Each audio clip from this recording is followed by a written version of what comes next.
Bonjour à tous et bienvenue dans votre journal des produits de bourse de l'Upside du jeudi 18 avril. Le CAC 40 s'effondre de 2,35% en dessous du seuil des 3600 points. Il aligne ainsi sa quatrième séance de repli. Et les inquiétudes sur la place européenne ont préoccupé Paris avec notamment la crainte d'une dégradation de la note de l'Allemagne.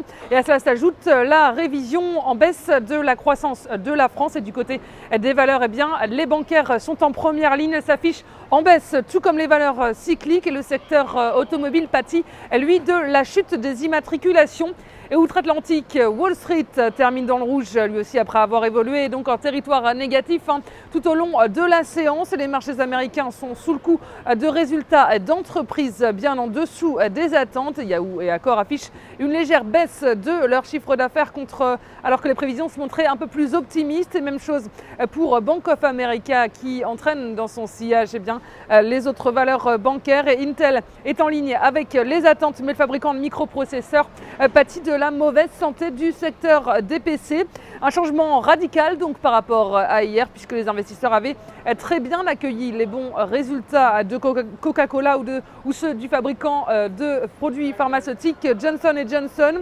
Les investisseurs attendaient hier après-midi, la publication du livre beige de la Fed, véritable baromètre de la santé de l'économie mondiale. Et selon ce rapport, la croissance économique des États-Unis s'améliore, mais elle reste modérée et globalement l'institution reste optimiste sur l'évolution de la reprise économique et elle poursuit sa politique monétaire accommodante.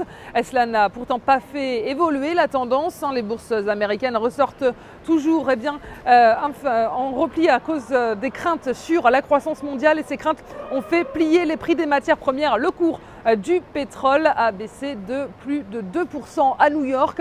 Et la valeur du jour, c'est aujourd'hui le groupe aéronautique EADS. Le titre entame une phase de rebond après avoir enfoncé sa moyenne mobile à 50 jours qui reste ascendante. Et par ailleurs, le RSI journalier rebondit sur une ligne de tendance haussière, signifiant la fin de la période de consolidation. Et tant que le niveau des 33,30 € n'est pas enfoncé, visez un rebond technique vers les anciens points hauts à 42,50 € avec 45 € comme cible en extension.